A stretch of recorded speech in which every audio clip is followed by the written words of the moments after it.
you want? Hi, everybody. Okay. How are you today? A couple announcements to start off with today. We're going to have to keep today a little tight because we have some guests joining us here at the State Department in a short while. I'd like to start off with telling you about something that's taking place here tomorrow, and that is who watched the women in the hockey tournament in hockey and in the Olympics. Weren't they fantastic? Well, they are coming here to the State Department tomorrow. So our Deputy Secretary John Sullivan and our Undersecretary Steve Goldstein look forward to welcoming the gold medal winning 2018 U.S. women's hockey team here at the State Department tomorrow.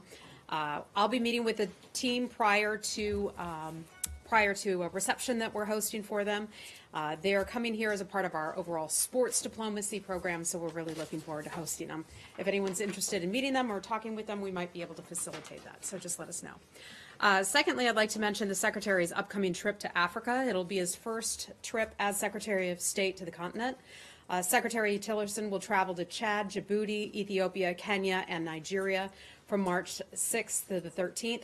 Secretary Tillerson will meet up with leadership in each country, as well as the leadership of the African Union Commission based in Ethiopia, to further our partnerships with the governments and the people of Africa. In particular, he plans to discuss ways that we can work with our partners to counter terrorism, advance peace and security, promote good governance, and spur mutually beneficial trade and investment. During the trip, he'll also meet with U.S. Embassy personnel and participate in events related to the U.S. government-supported activities there. Next, I want to highlight that today marks the day the Peace Corps was created by President Kennedy back in 1961. In the decades since, nearly 230,000 men and women from across the United States have volunteered to help combat hunger, fight disease, educate students, and create new economic opportunities in countries and communities around the globe. Peace Corps volunteers represent many of our country's highest ideals, including ingenuity, hard work, and sacrifice. For many volunteers, their experiences ignite a love for their host countries and fuel a lifelong passion of government service. Hundreds of returned Peace Corps volunteers currently working here at state and USAID.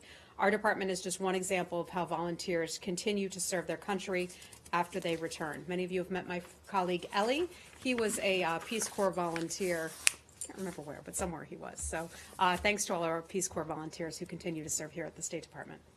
Lastly, the Kabul Peace Process Conference took place in Kabul, Afghanistan yesterday, and we'd like to congratulate the government of Afghanistan on its success.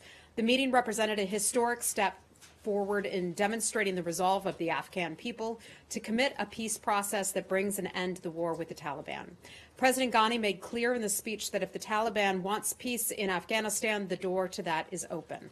The Taliban should recognize that the Afghan government and the Afghan people are offering confidence-building measures to show that real peace is possible. President Ghani made clear that there are no preconditions for peace. The United States and the international community strongly support the path to peace that President Ghani laid out in his speech. We echo the calls from across the Afghan government and civil society for Afghanistan to join peace talks with the Afghan government and to participate in the country's political system. And with that, I'd be happy to take your questions. Matt, where would you like to start? Well, actually, I just want to briefly on that Afghan statement that you just read. When you said there were no preconditions for peace, does that mean that the Taliban no longer have to accept the Afghan constitution, lay down their weapons, renounce terrorism? I would have to refer you to President Ghani for that, because that's a statement that President Ghani made, and this just came out a short while ago, so I can try to get you some more information. I can't. I get that, but this was a U.S. position as well. I mean, this had been a U.S. position for a long time. That I would certainly think that our position has not changed, that we continue to call upon those to uphold the Constitution of Afghanistan. Then what I wanted to ask is about the statements made by President Putin this morning regarding these new weapons that he said had been tested. I'm wondering what what the diplomatic reaction to this is from this building. Yeah, certainly. I mean, I can tell you many of us watched that speech with great interest here from the State Department, and I would imagine across U.S. government as well. One of the things I want to make clear, and we've talked about this type of thing before, that we're not going to react to every word or idea that world leaders express. It was certainly unfortunate to have watched the video animation that depicted a nuclear attack on the United States. I mean, that's something that we certainly did not enjoy watching. We don't regard that as the behavior of a responsible international player. So I just want to make that very clear. We just don't consider it to be responsible.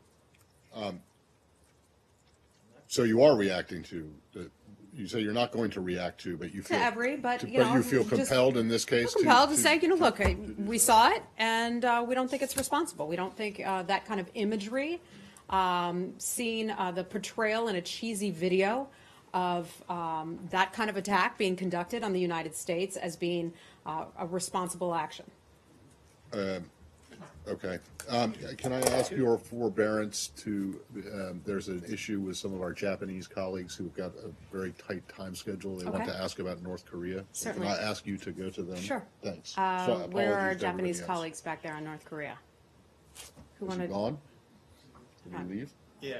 Yeah, Is there he's somebody right in there. particular? Over Okay. here, sorry. Hi, how are you? So we haven't got the readout of President Moon Jae-in's phone call, but Japanese wires are reporting the content of that, and I just did, so hold Okay. on, let me find it, okay? Great. And I'd be happy to provide you with that. we would also be wondering the State Department's. Pardon me? We would also be want a statement from the State Department about that as well. Certainly. So Great. let me provide a readout for you. Thank you. President Trump spoke today with President Moon Jae-in of the Republic of Korea to congratulate him on the success of the 2018 Olympics. President Trump thanked President Moon for his hospitality to the United States presidential delegation to the opening and closing ceremonies led by Vice President Mike Pence and advisor to the President Ivanka Trump, respectively. President Moon briefed President Trump on developments regarding North Korea and inter-Korean talks. President Trump and President Moon noted their firm position that any dialogue with North Korea must be conducted with the explicit and unwavering goal of complete, verifiable, and irreversible denuclearization. The two leaders committed to maintain close coordination. And anything beyond that, I'd be happy to try to get for you later. Okay? Great. All right. Hi. So is the U.S. going to be participating in the Korean decision to send a special envoy to North Korea? I mean, I could just tell you that the United States is latched up very closely with the Republic of Korea and Japan. And so we closely coordinate a lot of our conversations and meetings with them, and I'll leave it at that. Okay. Will the U.S. be sending anyone in addition to the South Korean? And we would go where? To No. Okay, let's move on. Lori?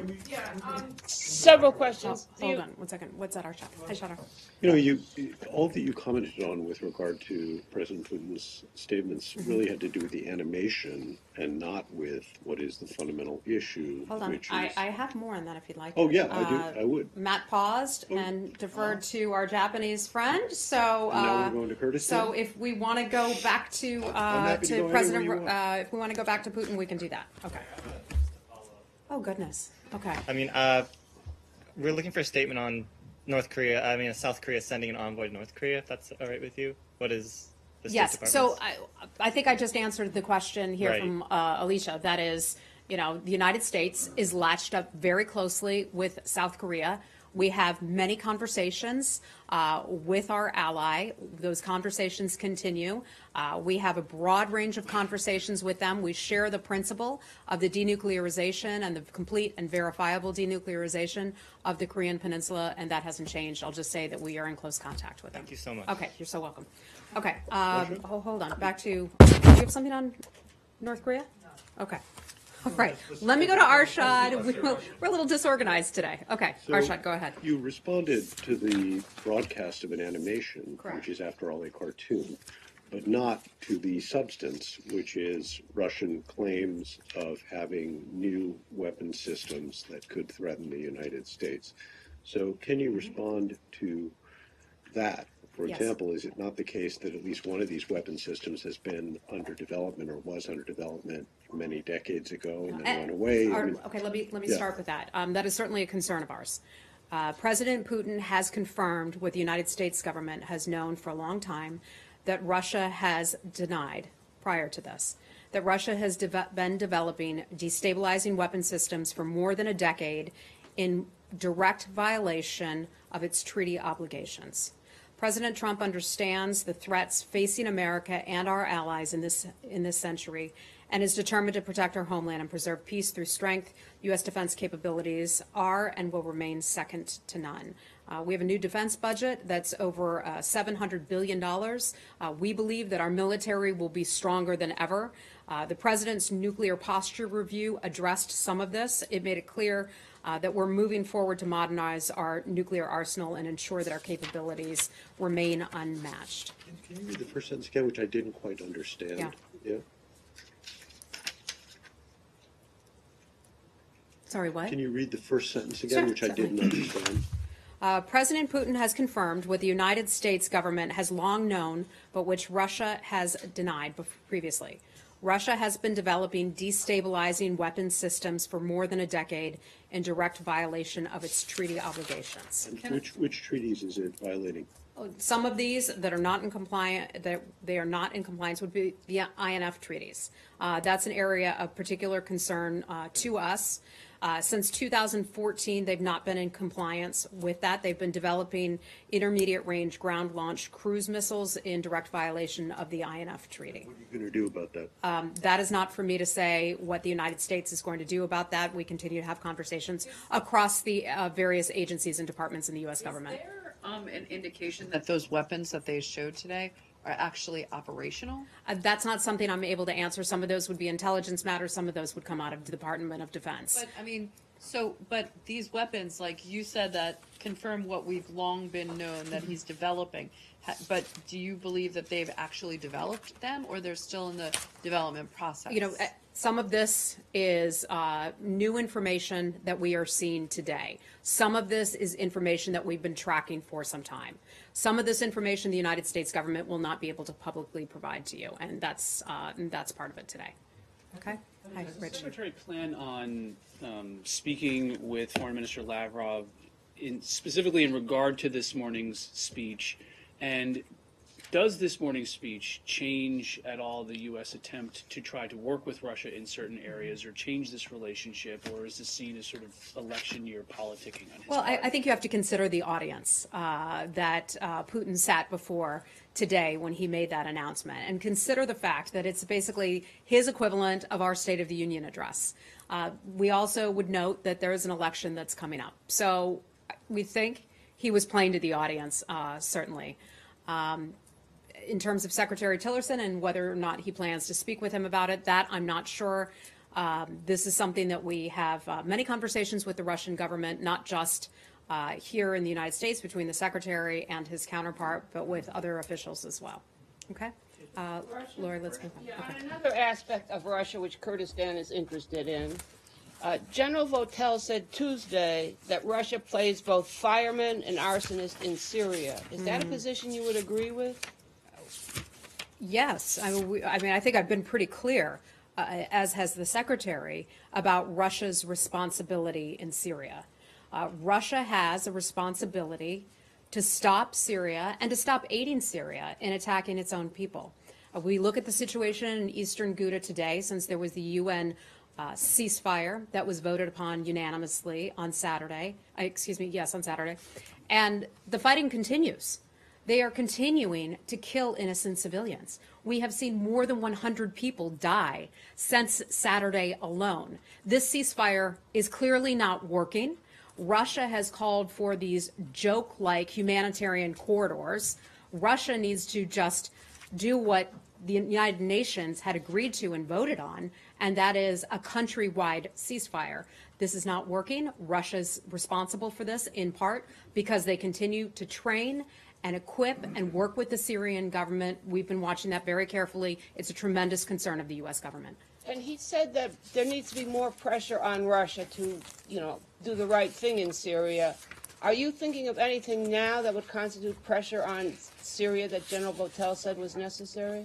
In terms of pressuring Syria or in terms of pressuring Russia? We are having conversations with the Russian government. I can tell you that. The United Nations is having a series of meetings where they're talking with other countries, like-minded countries, on exactly what is going on in Syria right now. You recall the Secretary signed on to the chemical weapons program that that France put together about a month ago or so. They are expected to hold their next round of conversations sometime in March, sometime later this month. So there are a lot of different ways that we are keeping a close eye on this. What we do, I've said this before out of this building, is diplomacy. We will continue to reach out to many like-minded countries. Let me remind you of the 15 countries that signed on to the ceasefire resolution over the weekend.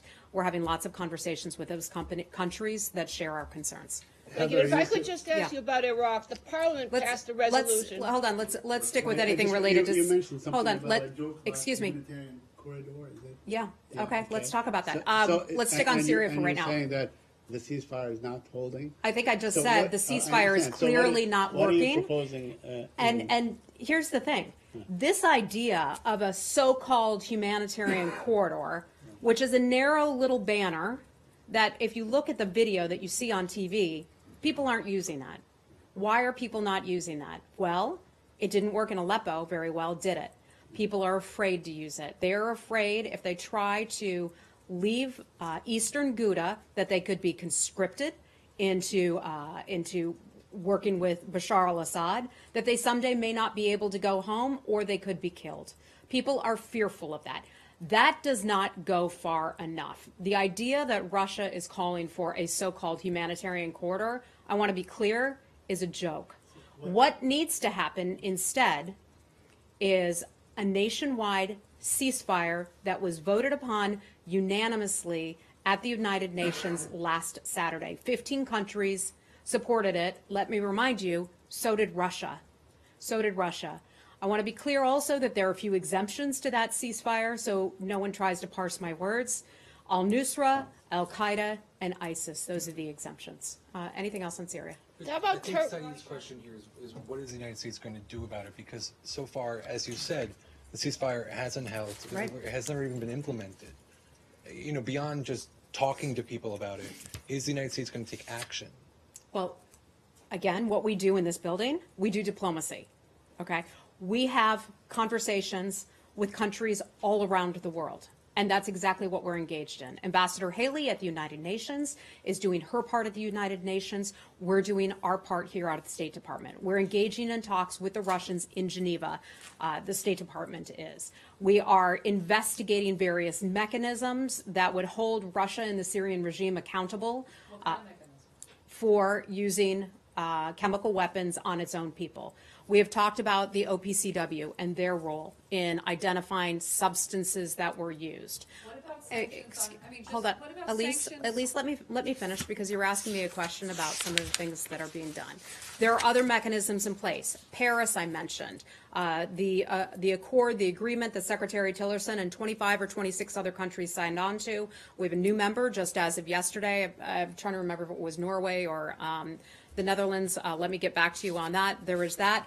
A lot of these meetings are happening. We will hold Russia accountable and hold Russia responsible. And let me again urge you, I know a lot of you are so obsessed with Russia and what Russia did in the United States in the 2016 elections. I would urge you to show your outrage. I don't Hold think on. that's true in this room. Hold on. I would assure Maybe in you. some other briefing rooms Okay, around maybe in town. other briefing rooms. Not But this let one. me ask reporters to turn that around.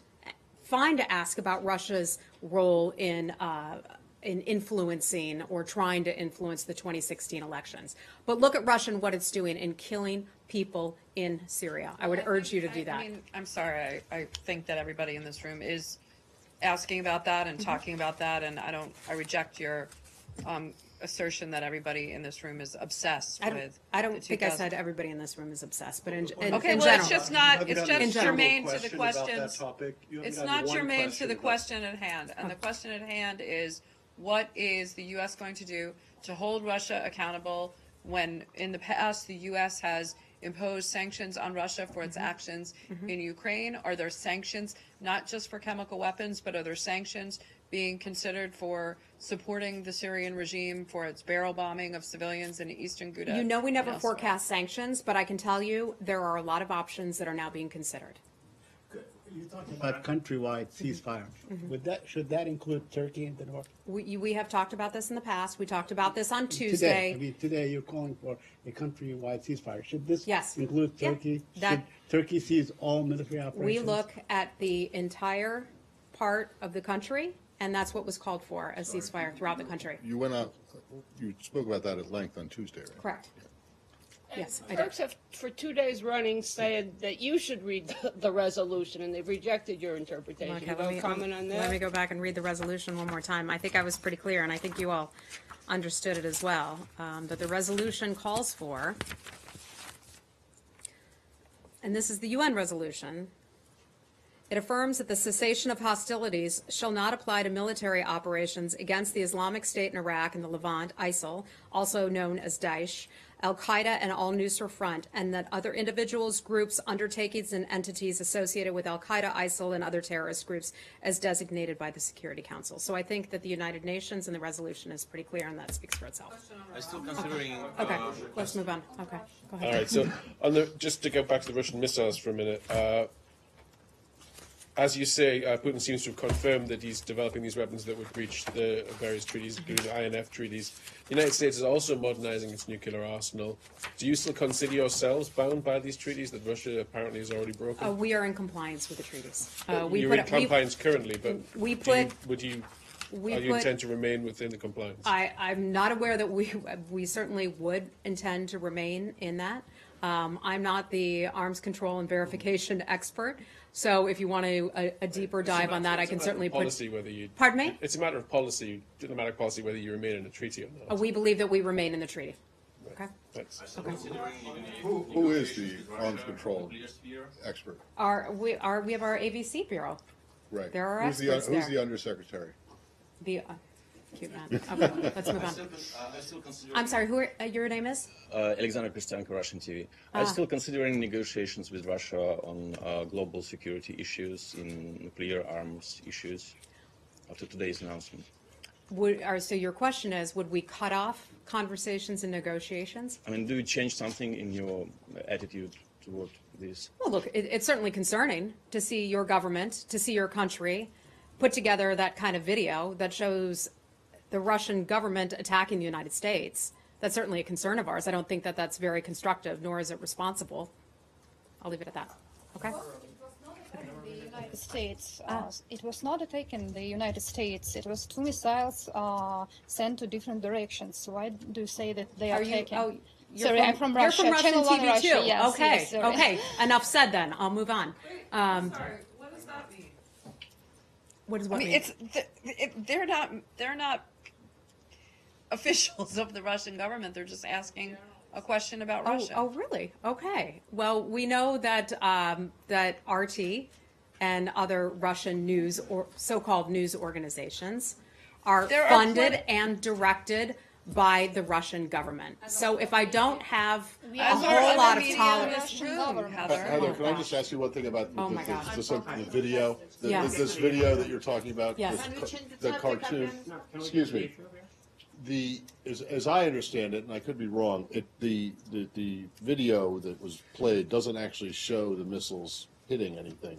But I'm just asking, is it the assessment of the U.S. government that had the missiles in the video ended up at their presumed target? That target was the United States? Matt, I think it certainly looks like that. I'd ask you to go back and take a look at that. It's pretty clear what their target is, okay? So this is, let's move on from this. Nazira, you have a question about Afghanistan? Yes, Heather, thank you very much. As you mentioned, Kabul Process Conference. What was the U.S. expectation from that conference? Still, United States will satisfy or something else? The conclusion. What was the conclusion? Well, look, I can tell you that we were certainly a part of it. That the United States was pleased to have representation at the Kabul Process Conference, and we congratulate the government of Afghanistan for holding that conference. I mean, I think that is certainly a good step forward in doing so. We continue to have conversations with the government of Afghanistan and continue to engage them on a daily basis through our ambassador there or through our acting assistant secretary here. We support the cause of peace in Afghanistan, recognizing that peace talks have to be Afghan-led and Afghan-owned. Okay, all right. Hi. Very quickly. Yes. There was a news item yesterday, both in the Saudi press and in the Israeli press, that there's some sort of a peace proposal that will be coming out shortly. You know, it was. So I wonder if you have anything on that, if you could share anything on that with us. The report that we saw, I think it is an unfortunate report because it prejudges people against a plan on the part of the United States that is not yet complete. We have not released our plan. When it is ready to be released, the White House will go ahead and put that out. And some, I think, are trying to not only prejudge it, but to try to draw conclusions about what is in that plan. Is the Secretary of State involved in this process? Yes. The Secretary of State has been involved in meetings and conversations about this entire process. And lastly, there's going to be a big conference in town this weekend. It's the APAC conference. Mm-hmm. Is anyone from the State Department attending or speaking? I would imagine so, but I just don't have any confirmation to read out to you for that. Okay. All right. We're gonna have to wrap it up. But hold on. Hi. Yes, Ambassador at Large for Religious Freedom Sam Brownback told VOA in an interview that what happened in Rohingya is a religious cleansing against Muslim. The verbatim is already released on our website. My question for you is it the United States position that Rohingya crisis is religious cleansing against Muslim?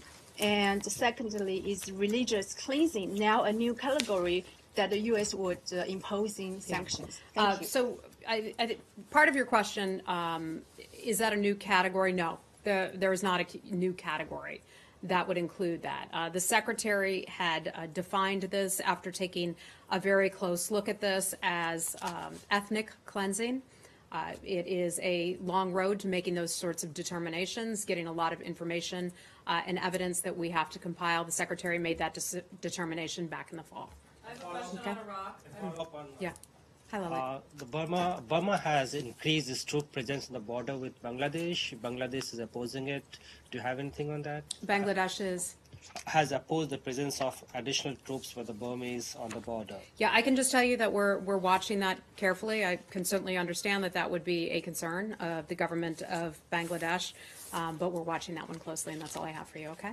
Question on Okay. Iraq. We have to wrap it up. Question on Let me get. I've gotten to you already. Let me get to somebody else. Miss, hi. I'm Cristina Garcia with the Spanish Newswire Yes, FA. hi. I have a question on Venezuela. So today, Venezuela has decided to postpone the election to May, and also there is now an opposition candidate running.